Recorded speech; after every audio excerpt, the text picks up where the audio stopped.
Vamos lá, meus irmãos, continuando aqui nossa gravação, nosso quarto dia de aula, introdução ao Novo Testamento 2, nosso segundo bloco. Pastor Johnny, o senhor estava comentando sobre a questão de missões, a característica nossa, brasileiro, em missões. Alguma coisa assim? O que você ia comentar? Na linha do que o senhor mencionava, né, a respeito de nos conhecer e conhecer os outros, eu acho que ter esse entendimento quando a gente vai fazer missões é de suma importância, né? Imagina você chegar numa região que você não tem noção do clima, não conhece a cultura, não conhece o comportamento das pessoas e, enfim, tentar abordá-las sem esse entendimento é dar murro em ponta de faca. Sim, sim. Exatamente. Você vê, um comentário como esse, a gente está falando sobre os gauleses, aí eu fiz essa ponte, chegamos onde, né, e se nós, como igreja contemporânea de metrópole, de cidade, precisamos ter essa percepção, imagina um missionário para o campo. Pelo amor de Deus, aí é por isso que precisa de um preparo, né? Não Então, faz. continuando aqui, joia, maravilha. Continuando então aqui nosso slide, meus irmãos, vamos lá. Nós paramos aqui que os gauleses eles eram inconstantes, né? Teoria da Galácia do Norte. Agora vamos ler a teoria da Galácia do Sul. Pode continuar lendo para nós, Maísa? Sim, a teoria da Galácia do Sul. Paulo teria usado o termo Galácia no sentido político, pois era seu costume, conforme outras cartas, referindo-se às províncias romanas, Macedônia, Acaia, Ásia, etc. Na carta, Paulo admite que Barnabé era conhecido da igreja em 2, 1 e 13. Barnabé acompanhou a Paulo apenas na primeira viagem missionária, e as cidades visitadas por ambos podem ter sido mencionadas como as da província romana da Galácia. Atos 24 faz menção de Gaio e Timóteo como membros das igrejas de Derbe e Ásia, Galácia do Sul.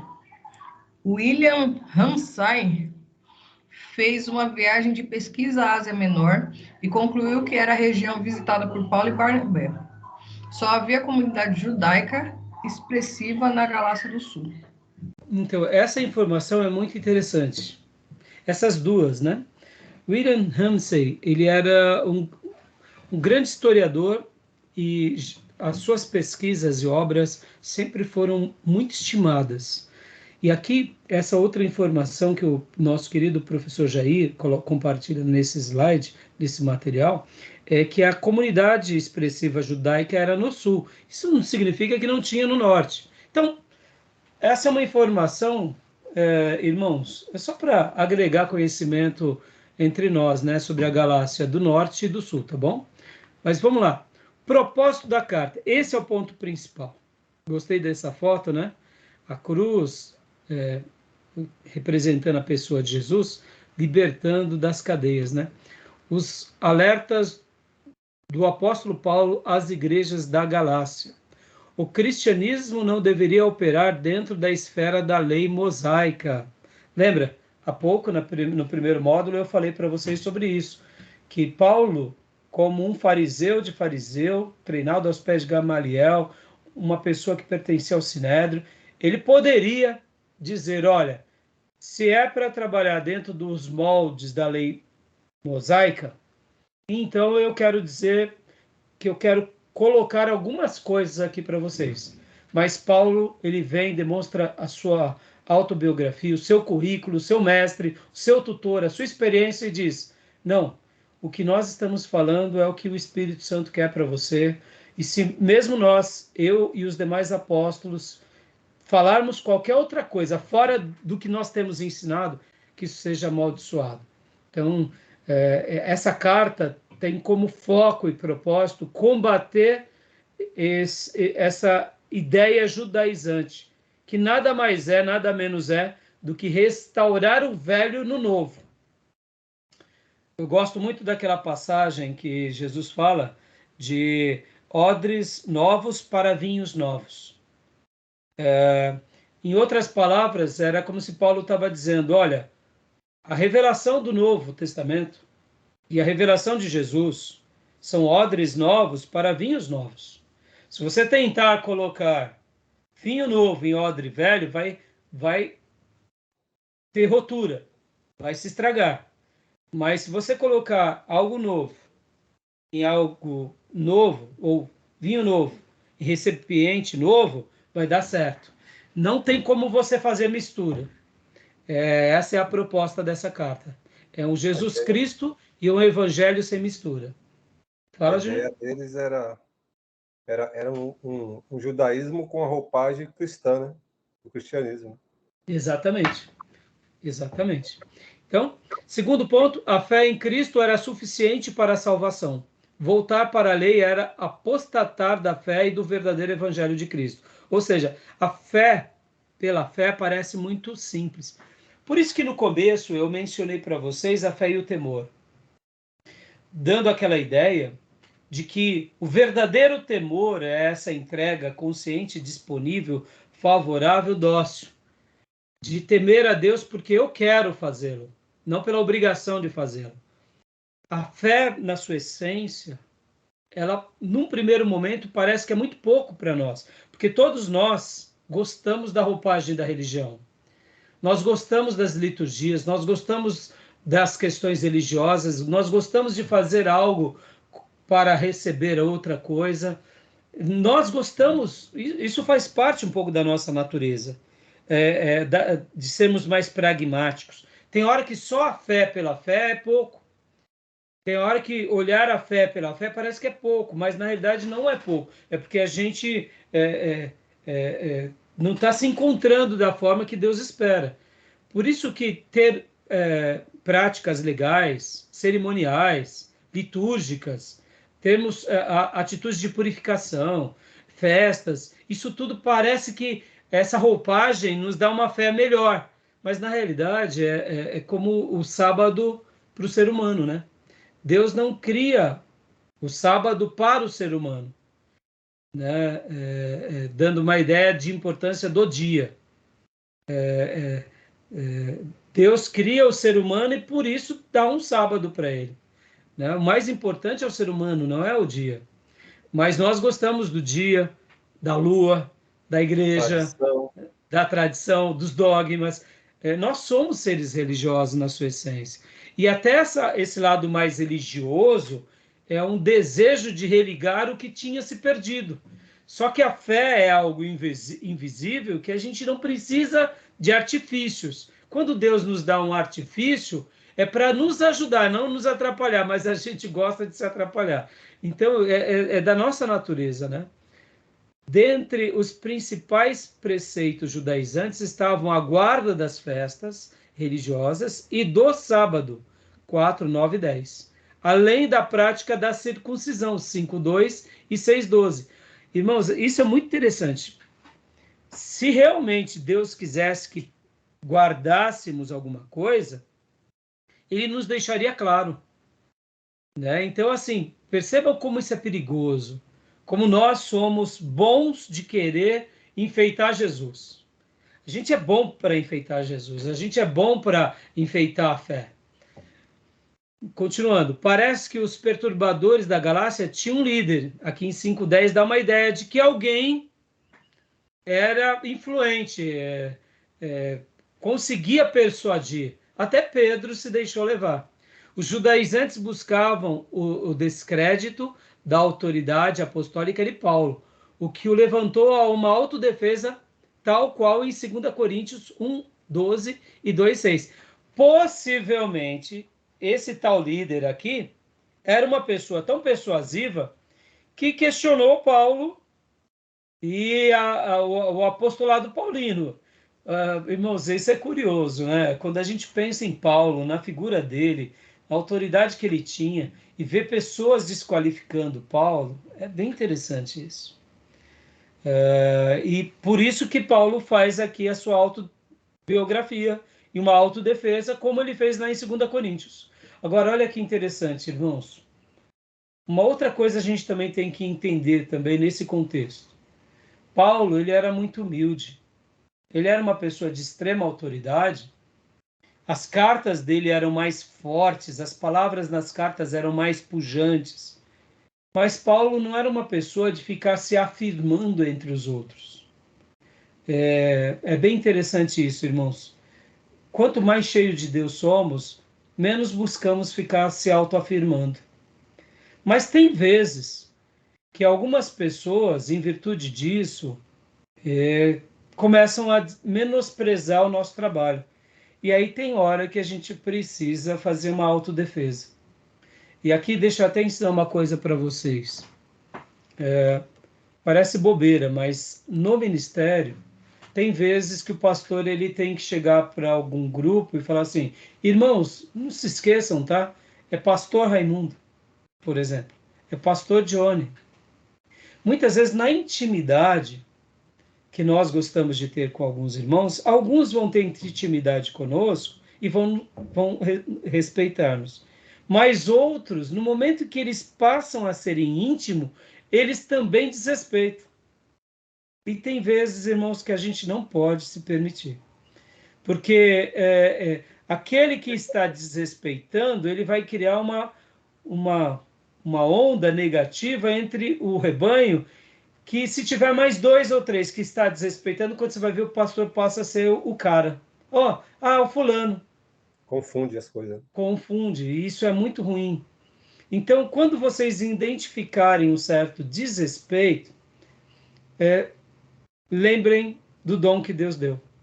Isso é importante. Isso vale até nas profissões, irmãos. Muitas vezes pode ver a pessoa começa a conviver com uma pessoa que tem uma certa a autoridade, um certo título, ela desrespeita, ela mistura os papéis, né? Em teologia pastoral eu vou trabalhar bastante sobre essa clareza de papéis. Clareza de papéis. Eu gosto de chamar a regra dos 3 chapéus, ou dos chapéus. Né? Por exemplo, aqui, hoje, eu sou o irmão de vocês na fé.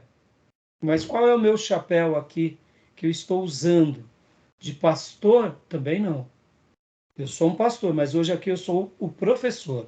Estou usando o chapéu do professor. Que, concomitantemente, sou também pastor. Estou fazendo esse papel de pastor-professor. Mas o que é, em especial, é o professor. Mas quando vocês vão me ver na igreja, lá eu estou com o chapéu do pastor. Mas quando a gente vai tomar um café, aí eu estou com o chapéu do amigo, do irmão. Pastor, são vários chapéus que a gente usa. E quanto mais habilidades a gente tem, a gente sabe discernir. E as pessoas não sabem discernir esses chapéus. Mistura tudo. Vira um balaio de gato. E ainda mais o povo brasileiro, e pronto.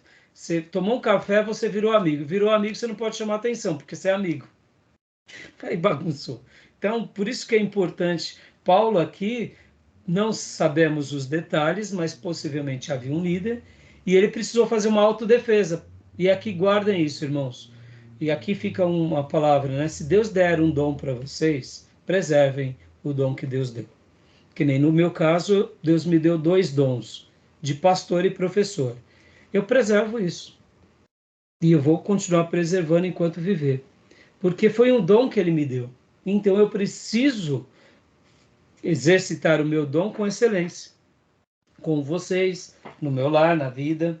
Então lembrem disso. Se Deus nos dá um dom de missões, se Deus nos dá um talento de sermos um advogado, um executivo, um empresário, a gente tem que saber conduzir esse dom e esse talento com muita excelência, tá bom? Então Paulo faz uma autodefesa aqui. E tem hora que a gente vai ter que bater na mesa, não tem jeito. Faz parte. E aqui, o professor Jair Ribeiro, ele coloca os judaizantes hoje. E ele coloca aqui o apóstolo René Terra Nova, que é muito bem citado. Já pode ver que esse René Terra Nova já não tem sido mais... ficou fora de moda, né? O G12 ficou fora de moda, então, graças a Deus, ele saiu do radar. Isso é ótimo, né? É um judaizante a menos, né? Olha só a frase dele. As festas bíblicas são ordens sagradas do Senhor. Até aí tudo bem, né? São ordens sagradas. Elas não são apenas judaicas, ponto e vírgula. São, antes de mais nada, do Senhor, declaradas como estatuto eterno. Opa! Aqui ele está falando uma verdade, mas aqui já tem uma questão que a gente chama, né, no caso na filosofia da lógica, uma ideia de argumento. Por que ele está fazendo essa afirmação? Porque ele vai chegar lá. Ó. Estas festas não são um convite para que a igreja volte à primeira aliança, mas para sustentar a mensagem que elas transmitem. Então, opa, e aqui, ó, ele está desenvolvendo o seu argumento. Não é um convite para a igreja. Dá uma ideia de... Não tem nada de convite. Elas apontam para o fim, para o Cordeiro e falam da parousia, ou seja, a segunda vida do Messias. Aí aqui ele já começa a misturar até com o Apocalipse. Preste atenção ao que está sendo ministrado, pois Roma não deseja que os nossos olhos sejam abertos. Olha aqui, ele já põe em Roma, olha como uma pessoa, quando ela tem uma ideia e ela quer defender a sua ideia, ela começa a fazer até comparações injustas, porque se você discorda, você já pertence a Roma. E o que ele está chamando de Roma aqui? A instituição romana, católica. Logo, se você discorda dele, você é um católico, apostólico romano. Então, você vê que os argumentos ele vai desenvolvendo, ele coloca uma verdade, mistura um argumento que não é uma verdade, já coloca uma frase apelativa, continua. Roma quer nos prender ao paganismo. Opa! Então, se você é um romano, você é um pagão. Este paganismo se traduz na tentativa de deixar as festas. Opa, olha que apelo. Se eu deixo a festa, eu sou um pagão. No esquecimento de pegar as festas pagãs e tentar cristianizá-las. Bom, aqui ele já mistura com apelo a uma verdade. Porque, de fato, existem festas pagãs que foram cristianizadas. Agora, não é o fato de eu negar o pensamento dele que eu me torno um romano e eu também me torno um pagão.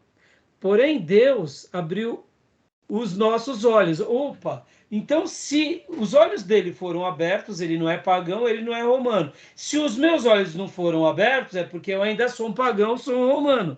No entanto, não estamos mais debaixo da escuridão, pois o Senhor nos trouxe para a luz. Opa, se Deus não me abriu os olhos, é porque eu estou na escuridão. Perceba, irmão, toda ideia herética é apelativa, com argumentos falhos, com ideias falhas, tá bom? Eu não vou gastar muito tempo falando sobre essa questão de argumento, mas é importante eu fazer essa leitura crítica, né? E toda seita vai fazer isso. A gente vai ver isso em algumas igrejas, e aqui ele vai mostrar algumas, os judaizantes de hoje.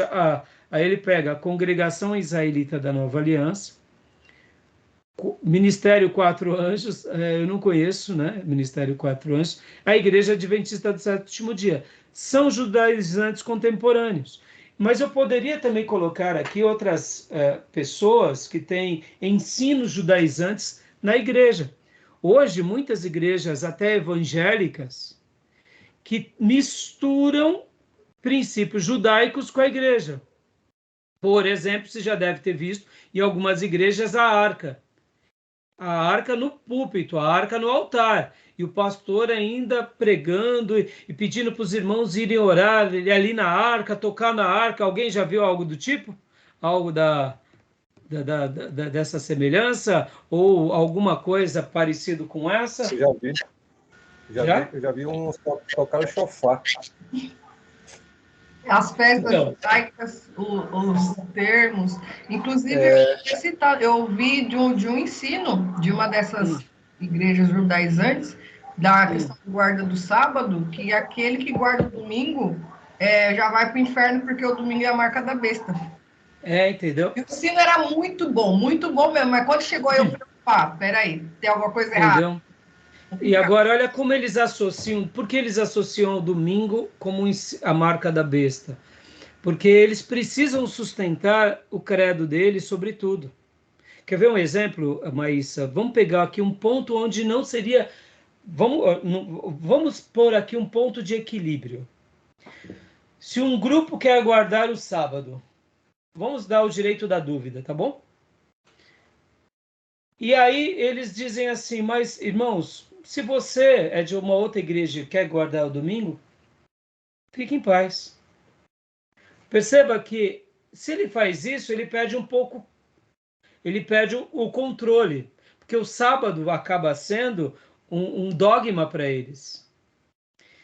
E no momento que ele dá a liberdade para o outro irmão guardar um outro dia, ele já não tem o controle. Já que ele não tem o controle, então ele precisa estigmatizar. Ele não só estigmatiza dizendo que está errado, mas que é o número da besta. Olha que interessante. Agora, se ele chegasse e dissesse assim, como Paulo, vamos aplicar palavras de Paulo, vamos usar as palavras de Paulo num contexto diferente. Irmão, se você come carne e acha que peca, então não coma carne. Porque o outro irmão não come, o outro come. Então, a questão da consciência, a questão de guardar um dia por uma questão de consciência e dar a liberdade do outro, ela está dentro de um princípio, vamos dizer assim, não estou concordando com a guarda do sábado, tá, irmão? Eu estou falando como uma discussão mais inteligente. Se esse grupo falasse isso, teria o quê? Demonstraria que os outros irmãos que pensam diferente deles têm o nosso respeito. Mas eles não têm o respeito. E já estigmatizam. Você não vai para o céu, vai para o inferno porque é a marca da besta. Vamos pegar um exemplo aqui, irmãos. Nós, quando olhamos para os crentes da congregação, irmãos, na minha concepção, tá, irmãos? Para mim, eles vão para o céu. Muitos deles vão, muitos não vão. Pastor, e o véu? Eu não acho. Eu acho que está errado. Mas para eles, o véu é importante. É a leitura deles. Assim como comer carne para alguns é errado. Vou dar uma pimentada aqui. Ouvindo uma palestra do Augusto Nicodemos, pastor Augusto Nicodemos é pastor lá no Nordeste. Sarapatel para eles é comum. Pastor Augusto Nicodemos come sarapatel. Muitos crentes não comem sarapatel, porque tem sangue. Atos 15. Eu não vou entrar no mérito agora. Não quero fazer uma discussão. Mas perceba, no momento em que eu digo que quem come sarapatel vai para o inferno, olha só, eu vou dizer que o reverendo Augusto Nicodemo vai para o inferno, tá entendendo? Oh, é sério isso daí. Percebe que quando eu sou intolerante, eu sou pequeno, eu rotulo. E todo rótulo legalista é um princípio judaizante, mesmo que num novo formato. Lá atrás, eles pegavam a lei, pegavam os critérios da lei e tentavam pôr na marra nessa nova comunidade. Mas será que nós também, muitas vezes, não estamos fazendo a mesma coisa? Por isso que a gente tem que tomar um certo cuidado. A gente, não estou dizendo, irmãos, que a gente vai liberar tudo, né? Não é isso. Se algo não é antibíblico, não é imoral, mas é um costume, a gente respeita. Por exemplo, irmãos, vamos falar que os irmãos escoceses são mulheres porque eles usam saia. Os nossos irmãos das ilhas Fiji, lá da Ásia, que são aquelas ilhas que eles usam saia, que eles eles vão para o inferno porque eles usam saia. Não, é cultura deles. Eu acho esquisito, mas é cultura. Ué, fazer o quê? Eles usam saia, até um traje de importância nas ilhas Fiji, não mais, é um traje mais histórico, né, dentro da roupagem dos escoceses. Mas são costumes. Perceba, a gente tem que fazer uma leitura adequada, sem se enveredar para princípios judaizantes, né? Agora, todo judaizante, guardem isso, eles não se satisfazem. Eles precisam estabelecer os seus credos, eles precisam dizer que os outros estão errados, eles precisam dizer que eles são o único grupo que vai para o céu e que os outros vão para o inferno. Porque senão eles não conseguem ter um certo sucesso, tá bom? Beleza, meus irmãos?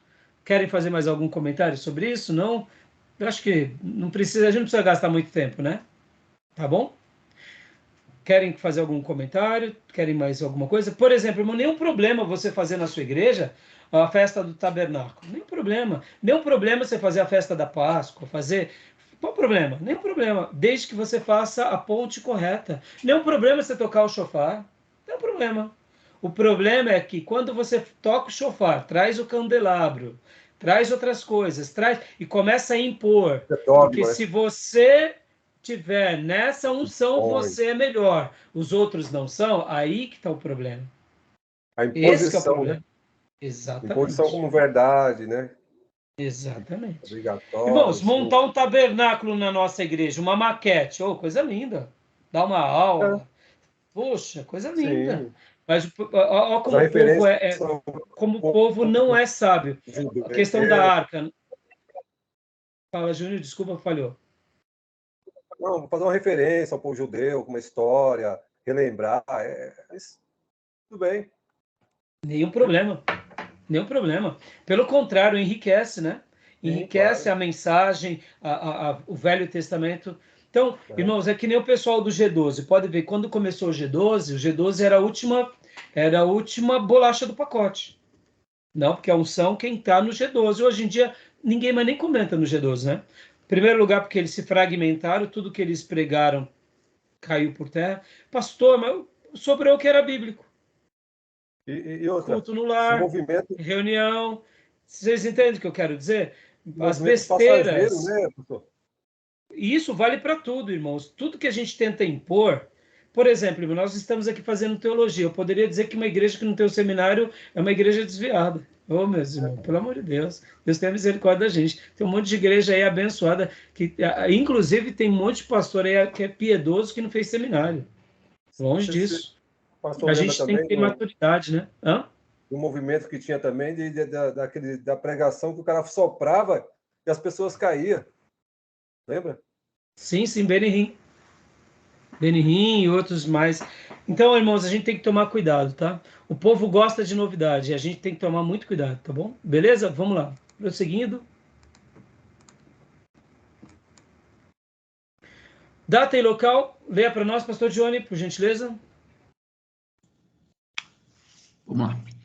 Uma das questões mais difíceis da crítica textual é resolver o problema da data e local desta carta. O problema baseia-se em harmonizar o texto de Gálatas 2, do verso 1 ao 10, com as várias viagens de Paulo a Jerusalém. Atos registra 5 viagens de Paulo a Jerusalém. 9, faz menção, pastor? Não precisa. Pode ler. Tá bom. Atos, então, 9, 26 ao 30, 11, 27 ao 30, 15, do 1 ao 29, 18, 22 e 21 ao 27. 21, capítulo 21, verso 27. Gálatas 2, do 1 ao 10, paralelo com Atos 11, 27, 30. Será, né? Gálatas 2, do 1 ao 10, paralelo com Atos 15, do 1 ao 29. Teria sido escrita em Éfeso ou Corinto, na terceira viagem missionária. Teria sido escrita em Corinto ou Antioquia da Síria na segunda viagem missionária. Teria sido escrita em Antioquia da Síria após o concílio de Jerusalém, logo depois da primeira viagem missionária. O pastor Bentes, é isso mesmo, pastor Bentes? Isso, pastor Sim. Bentes. Que é um... Isso. 51 de Cristo, em Antioquia da Síria, depois do concílio. Ou seja, o pastor Bentes, ele faz a citação do Bentes aqui. João Marques Bentes, Janelas para o Novo Testamento. Ele vai falar sobre isso. É muito difícil saber, irmão, qual foi a data. Pastor, quando essa questão vai ser resolvida? É bem simples. Quando descobrirem mais pergaminhos, mais códices, com a prova do carbono 14, vai chegar mais perto. Quando chegar lá, se descobrirem mais pergaminhos. Fora disso, não dá para saber. Vamos ter especulações, ou quem sabe alguma descoberta arqueológica, que mostra que Paulo estava ali, alguma coisa assim. Mas a dúvida é, em qual dessas 5 ocasiões? Porque Paulo, ele faz 5 viagens a Jerusalém. Então, é notório que foi numa dessas. Então, para o pastor Bentes, 51 depois de Cristo seria uma boa data. Eu deduzo, irmãos, que deve ser por aqui. Eu tenho uma dúvida, na minha opinião, ou aqui, ou logo depois do Concílio de Jerusalém. Por que o Concílio de Jerusalém? Porque lembram que saíram pessoas de Jerusalém, chegaram em Antioquia, e aí tem aquele primeiro concílio em Atos 15. Então, eu acho que essa é um bom pano de fundo para também Paulo, logo de cara, tentar resolver o problema quando ele evangelizou aquelas pessoas, chegaram pessoas também ali querendo influenciar. Então, eu deduzo que pode ser uma dessas ocasiões, mas não dá para a gente ter certeza, tá bom? Beleza, meus irmãos? Tudo bem? Vamos lá, prosseguindo então. Destaques. Pode continuar, pastor? Questão. Paulo declara que ele pregava o evangelho recebido diretamente de Cristo. Dá Gálatas uma 1, pausa. Opa, desculpa, pastor. Gálatas Gálatas 1:11. Isso daqui não é visão. Guardem isso, tá, irmãos? Isso daqui não é visão como muitos tiveram. Isaías teve a visão da glória de Deus, Daniel. Não. Aqui dá uma ideia, literalmente, de algo de aparição. Não só aqui, mas como em Atos, quando Jesus aparece para Paulo. Então, o apóstolo Paulo, a gente tem que fazer uma leitura de que ele não teve uma visão. Ele teve visão quando ele teve o náufrago, ele teve uma visão quando ele estava em Corinto orando, lá é visão. Ele teve uma visão até o terceiro céu, ele deixa claro. Em muitos momentos, tanto Lucas, falando sobre Paulo, quanto o próprio Paulo, quando ele fala sobre ele próprio, então o que ele teve não é de fato uma visão. Ele fala dando uma ideia de aparição. Jesus aparece. É diferente. Irmãos, quero que saibam que o evangelho por mim anunciado não é de origem humana. Não recebi de pessoa alguma, nem foi ele ensinado. Ao contrário, eu recebi de Jesus por revelação. Aqui, a gente poderia fazer uma leitura, muitas vezes, como uma revelação divina. Mas aqui é a revelação no sentido de aparição. Isso não só aqui, mas por quê? Porque desde quando Jesus começou a se apresentar para Paulo, foi assim, tá bom? Então guardem isso, irmão. Paulo é esse camarada que é extraordinário, inclusive por causa disso, tá bom? Tudo bem até aí? Alguma dúvida? Algum comentário? Tudo bem. Gente, essa expressão, é a palavra que é usada aí por Paulo, que dá essa indicação que Jesus revelou para ele, mas existe no grego uma palavra que traduz essa realidade? Sim, sim. No original, essa palavra, Júnior, ela pode ser revelação, como foi para João na ilha de Patmos, porque ali foi revelação. Lá é revelação. Então, a palavra revelação, ela pode ser aplicada de várias formas. É um ato de tornar descoberto, exposto, é a primeira. A segunda é uma revelação da verdade, ou seja, uma instrução.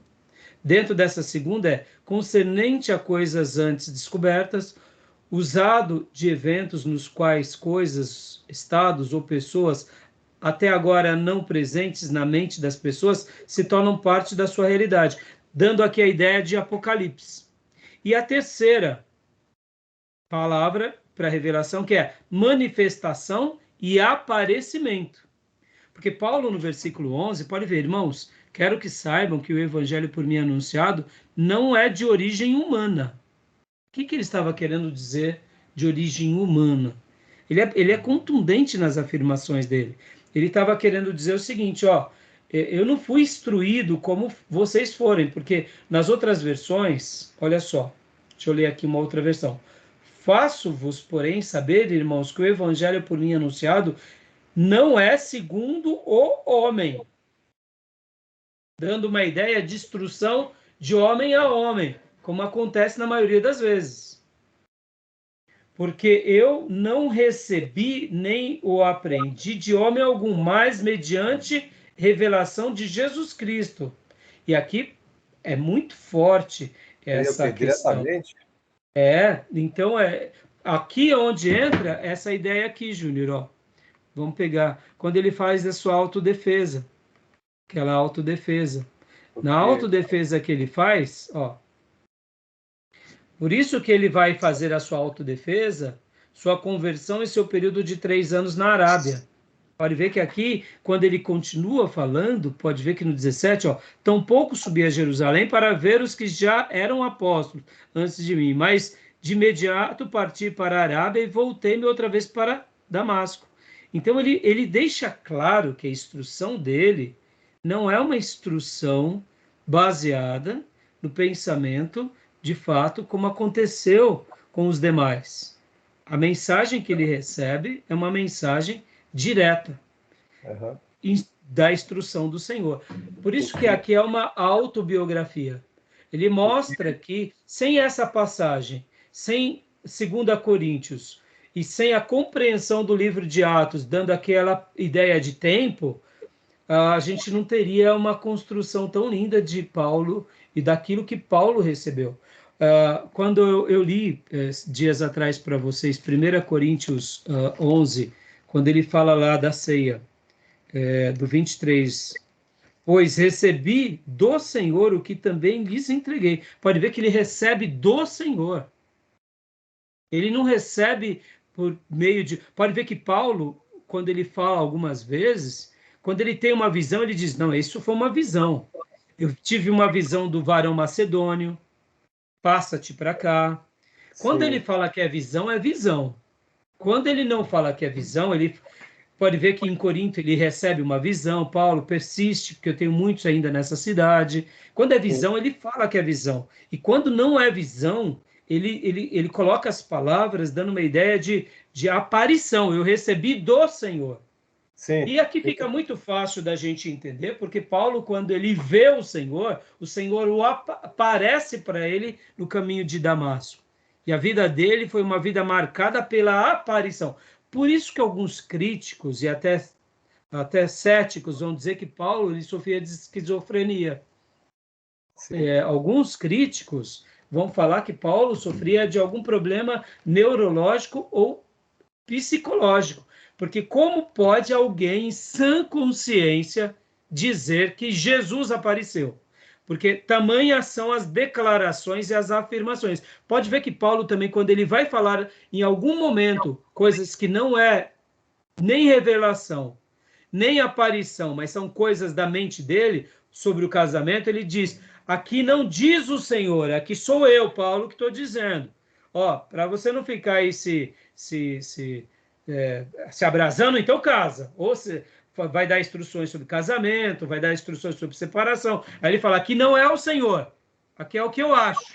Pode ver que Paulo ele é tão resolvido nas suas colocações, ele é tão claro, ele é um mestre tão exímio, que ele coloca. Então, é a aparição. Tá bom? Beleza, meus irmãos? Sim. Assim, contrastando com, por exemplo, Marcos recebe muita coisa que ele teve foi de Pedro, né? Isso que eu quis dizer. Não foi direto. Sim. Ele está dizendo que ele foi direto, né? Sim. É por isso que ele deixa claro que ele não recebe dos apóstolos. E quando ele menciona, eu estive pouco tempo com os apóstolos. Então, por que... Agora, deixa eu gastar esse minuto com vocês, irmãos. Por que Paulo ele é tão contundente de fazer a sua autobiografia? Numa primeira leitura, parece que ele está sendo arrogante. Eu não vou para Jerusalém, eu não fiquei com os apóstolos, eu fiquei alguns dias. Por que ele faz questão de mostrar isso? Ele faz questão de mostrar isso não é por arrogância, irmãos. É para mostrar que o evangelho que ele recebe de Jesus é algo tão elevado, e aquela mensagem que os apóstolos também pregam de Jesus, que é algo tão elevado, que não pode ter mistura. Ele está dizendo o seguinte, ó, o evangelho que vocês receberam dos apóstolos, recebem, não precisa de práticas judaizantes. Porque eu também não estive com eles, e mesmo eu não estando com eles, a não ser nesses poucos episódios, eu estive direto com o Senhor, eu recebi também do Senhor e atesto. E se eu mesmo falar qualquer outra coisa fora do que eu recebi do Senhor, ou do que eles estão pregando, que seja amaldiçoado. Ou seja, olha como Paulo vai na jugular de qualquer princípio judaizante. Estão entendendo? Tudo bem? Alguma dúvida? Pastor, no dicionário Strong, essa palavra revelação, ela no grego é traduzida Aliás, no grego está como apocalipsis. E aí a raiz dela é apocalipto, que significa exatamente descobrir, revelar, ou estar escondido ou oculto. Sim, sim, tem essa ideia também. Mas quando você pega o próprio Strong, pastor, né, quando você pega a palavra, né, do próprio Strong, você vai ver que ela tem três derivações, Exatamente. Tem a segunda né? que fala exatamente sobre isso. Isso. E tem a terceira, que também pode ser manifestação e aparecimento. Como que nós podemos afirmar que foi aparição e não revelação? Por causa do contexto. O contexto em que Paulo fala, ele fala dando ideia de que, olha, foi assim. E aí, fazendo também uma hermenêutica de textos paralelos, nós vamos ver que muitas vezes ele vai falar: eu recebi do Senhor. Paulo, ele não fica explicando, porque quando eu estava lá no deserto da Arábia, eu estava tomando ali meu chá, o Senhor entrou na mesa. Ele não faz isso. Ele não precisa fazer isso. Ele simplesmente ele segue um princípio divino, irmãos, no sentido assim, Deus ele não se explica. Geralmente ele só dá as instruções, o crente obedece, crê e teme e treme diante de Deus. Paulo, quando ele recebe, ele tem tanta clareza que ele faz. Pode ver que quando o Espírito Santo fala, separai-me Paulo e Barnabé, ele não quer saber, ele vai. E ó, ele segue tanta instrução que ele é decapitado em Roma, depois de vários anos de luta, ou seja, ele seguiu aquilo intensamente. O Espírito Santo falou, não preciso mais. O Espírito Santo me separou, chegou o tempo. Porque perceba, olha como que as palavras de Deus, elas se unem. Jesus aparece para ele na estrada de Damasco e diz: você saberá o que é sofrer pelo meu nome, porque eu estou te enviando às nações. Tá bom. Mas ele não sabia quando era esse dia. Possivelmente, ele até teve algumas tentativas, viu que não deu certo e esperou o tempo de Deus. Chegou depois de 13, 14 anos, o dia que o Espírito Santo disse: agora chegou a hora. Está vendo as confirmações? Então, na aparição, o Senhor disse. Depois Deus usa alguém. E Paulo segue. Então, Paulo, nas cartas, a gente vai ver isso com muita clareza. Ele é muito resolvido nisso. Por isso que aqui a gente faz a afirmação. Eu, particularmente, faço essa leitura. Entendeu, pastor? Se aqui, por exemplo, estivesse assim, porque eu recebi do Senhor por revelação, e não tivesse esse contexto, aí a gente poderia dizer que tipo de revelação foi essa? Foi como João em Patmos? Foi como tal, entendeu? Foi como Mateus? Foi que Daria tipo de margem, né? revelação? Daria margem, né? Tá bom? Beleza? Alguma outra dúvida, Gil? Tudo bem, Gil? Dúvida? Júnior? Pastor, Maísa? Só que pastor, tem um outro texto muito parecido que ele fala que o anjo do Senhor tinha falado para ele que ele se apresentaria diante de Nero e nenhum que estava dentro do navio se perderiam. E ali também acredito que está no mesmo contexto, não foi revelação, mas ele fala especificamente de uma De um ser aparição. que aparece. Então, mas você vê, olha só que interessante, né, Gil? Quando, geralmente, na maioria dos casos de Paulo, ou até mesmo do Novo Testamento, que nem Pedro, quando ele tem aquela visão do lençol, Sim, né? Eu estava deitado e tive um êxtase. Os textos bíblicos, irmãos, geralmente sempre vão dar uma ideia. Quando não dá, é porque Deus não quis. Por exemplo, quando Paulo fala do terceiro céu, ele não fala dele, mas a gente entende, lendo o texto, que foi ele que foi até o terceiro céu, que viu coisas inefáveis. Ali foi aparição, foi arrebatamento, foi o quê? Foi visão. Ali a gente abre um leque, né? Mas dá uma ideia de um arrebatamento. Como que foi? Não sei. Então é interessante, né? Isso daí. Tá bom? Beleza. Joia? e ali em Malta ele fala que o Senhor apareceu para ele, né? No navio lá. Então, esse é o texto que o Dio está falando, né? De Malta, né? Isso. Estava no navio. Fala com Eu ele. não, eu não recordo agora direito se foi visão ou se foi o Senhor ou se foi o anjo. Estão falando? Eu lembro da passagem. O anjo do Senhor apareceu para ele. Aonde está? Eu acredito que é Atos 15, mas eu não tenho certeza. Não, 15 não. É mais para frente. Não é 15, não. Quer ver? É mais para frente. Aqui achei. 27.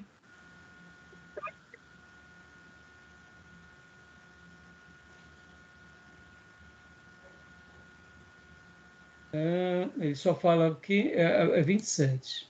Agora eu não lembro o versículo. Aqui, ó. Um anjo de Deus. Apareceu-me um anjo do Senhor. O anjo Aqui é do um Senhor. anjo do Senhor, ó. Atos 27, 27, 23. Ok. Pois ontem à noite apareceu-me o anjo 23. do Senhor a quem pertenço e a quem adoro, dizendo-me: Paulo, não tenha medo. É preciso que você compareça perante César. Deus, por sua graça, deu-lhe a vida de todos os que estão navegando com você. Assim tenho ânimo, senhores. Creio em Deus que acontecerá do modo que me foi dito. Devemos ser arrastados para alguma ilha. Aqui é um anjo do Senhor. Tá vendo? Pastor, é um Gabriel, Miguel, é o Jesus? Se fosse Jesus, seria Jesus. É um anjo. Um anjo foi falar com Paulo. Aqui foi uma visão de um anjo, né? Como foi com Maria, com Isabel.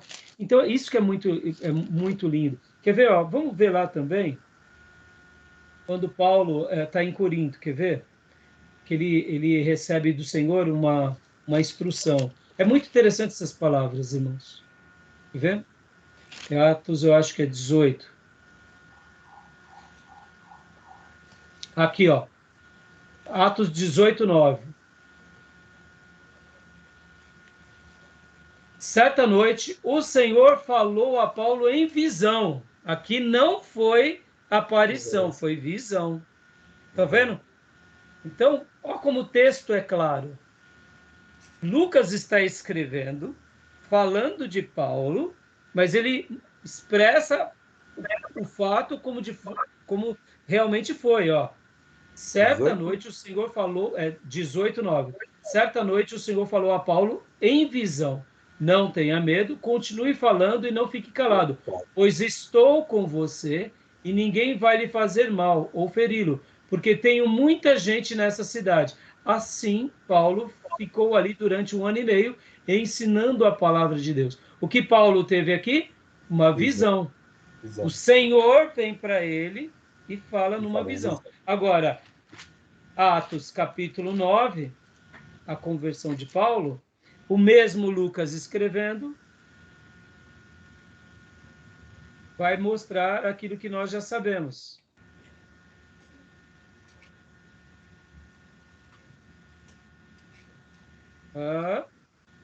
Qual é o versículo?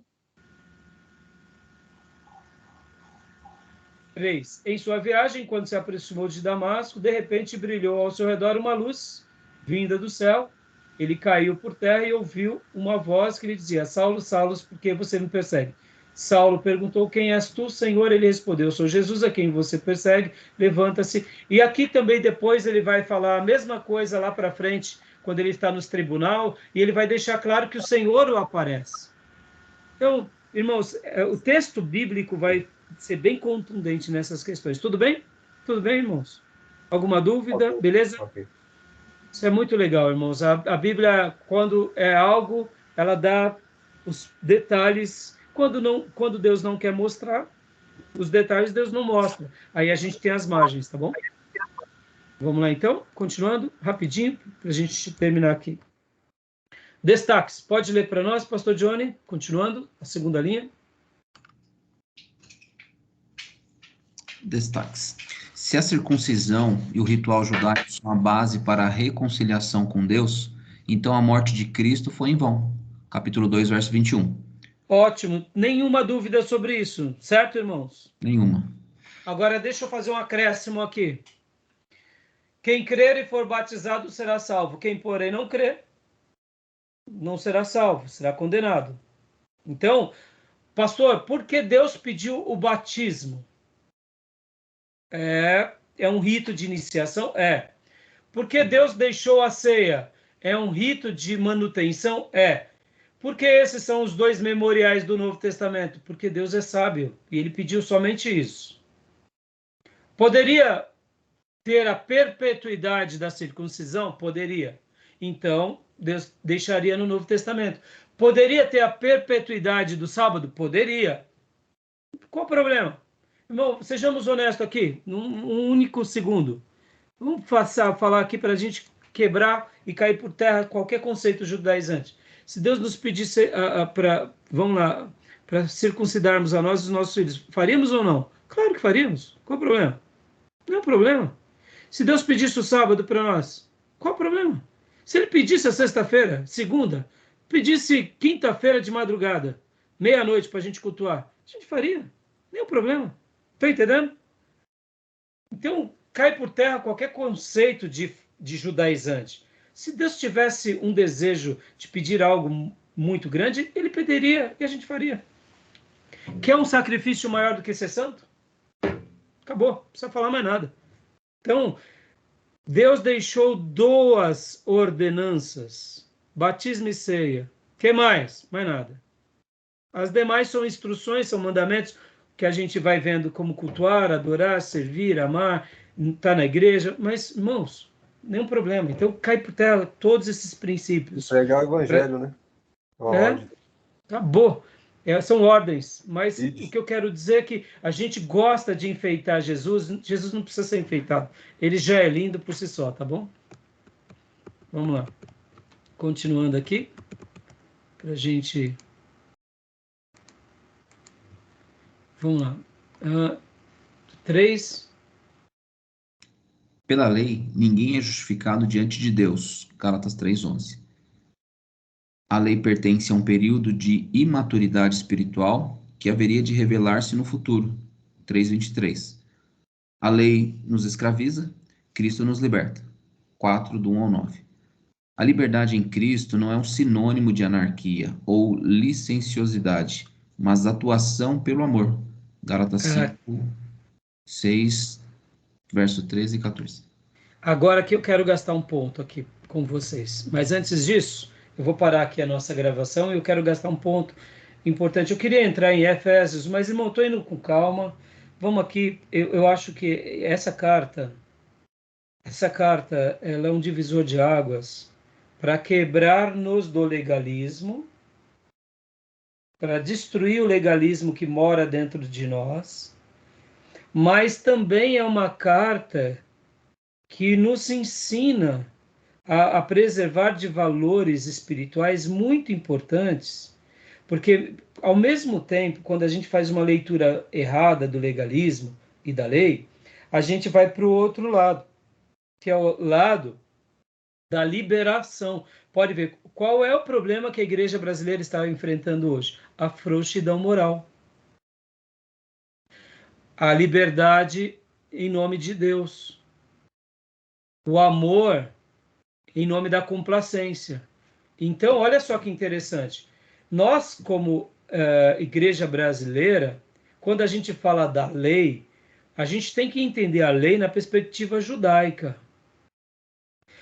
A lei, para nós, ela tem uma perspectiva diferente do que era visto pelo judeu. No entanto, é importante a gente ter um equilíbrio disso. O judeu, ele era meio robotizado nesse momento de uma forma errada. Então, eu quero parar aqui, eu não vou entrar hoje nos Efésios, porque esse assunto é muito interessante, eu quero trabalhar agora no último bloco. Porque o que acontece? Mas deixa eu só um último adendo aqui. A lei, nos dias de Jesus, para os judeus, ela tinha uma visão vesga por causa da tradição. A lei, ela não era uma coisa mal vista por Esdras. Eu quero que vocês entendam isso. Esdras sabia caminhar com a lei e a graça. Pastor, como assim? Ele estava na lei, mas a lei para ele era um caminho que ele usava com graça. José do Egito não tinha nem lei, mas ele tinha as leis na mente, no coração, mas caminhava com graça. Moisés recebe a lei, mas tinha a lei e sabia conduzir com graça. O profeta Elias, Eliseu, Jeremias, a escola dos profetas, sabia usar a lei, mas com graça. Aonde a lei perde a graça? No Velho Testamento, não. A lei perde a graça com a ideia judaizante, com a ideia das tradições judaicas, do período interbíblico, das escolas rabínicas. Então, Paulo, quando ele vai na jugular da lei, ele não está falando ali da lei simplesmente como ele estaria falando para Moisés. O público de Paulo, falando das questões judaicas e das tradições e da lei, ele está falando com aquela atitude vesga da tradição judaica, desses últimos 300 anos de história judaica. Porque imagine Paulo falando da lei para Moisés. Não tem muito sentido. Porque Moisés soube caminhar com a lei em harmonia. Moisés não saía apedrejando qualquer prostituta. Mas os fariseus, essa escola rabínica, eles tinham o quê? Eles eram legalistas. Eles criaram uma nova religião distorcida daquela que Moisés seguia, que Davi seguia, que Elias, Eliseu seguiam. Por exemplo, vou pegar um exemplo aqui para a gente pontuar aqui, porque eu quero debater isso no último bloco. Ó. Olha só que interessante. Quando Naamã chega para Eliseu e fala assim, olha, eu posso pegar um pouco dessa terra aqui e levar para mim? Já que você não está querendo os meus presentes, então eu vou levar. E eu peço apenas ao meu senhor, você, profeta, que considere isso, porque quando o rei estiver indo adorar ao Deus, né, dele, eu o levo. E aí ele se ajoelha, eu terei que me ajoelhar também. O que Eliseu diz para Naamã? Você está excomungado porque você acabou de se desviar. Foi isso que ele disse? Não. Por que não? Porque ele via a lei com graça. Mas vamos lá, para a escola rabínica, cheia de tradição. Se Naamã falasse isso, esquece a história bíblica, tá? Faz de conta que não tem. Porque agora, como tem a história bíblica, a gente já sabe da palavra do profeta. E a própria escola rabínica não vai querer botar o dedo dentro das palavras do profeta Eliseu.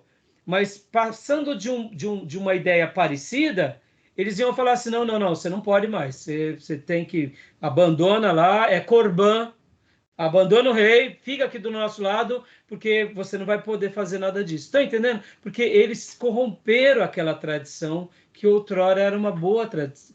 Antigamente a lei tinha um propósito de ser. Hã?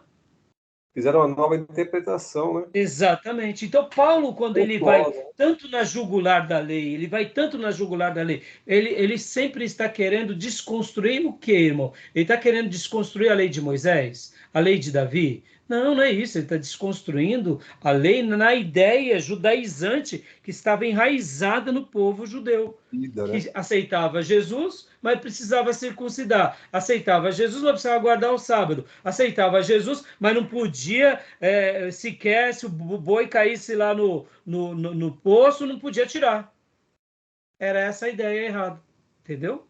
Tá bom? Eu vou parar a gravação aqui, a gente vai para o último bloco, mas eu quero dar um pouco de pano para manga aqui para mostrar um pouco isso, porque até nós hoje no Novo Testamento, tem hora que a gente olha para a lei excomungando a lei. E Paulo não está excomungando a lei pela lei. Ele está excomungando a lei na perspectiva da tradição judaica, que era essa tradição que matou Jesus, que perseguia ele, que queria deturpar a igreja. Estão entendendo, irmãos? Tá bom? Tudo bem? Tardio, né? Exatamente. Então, eu vou dar uma pausa aqui na gravação, tá?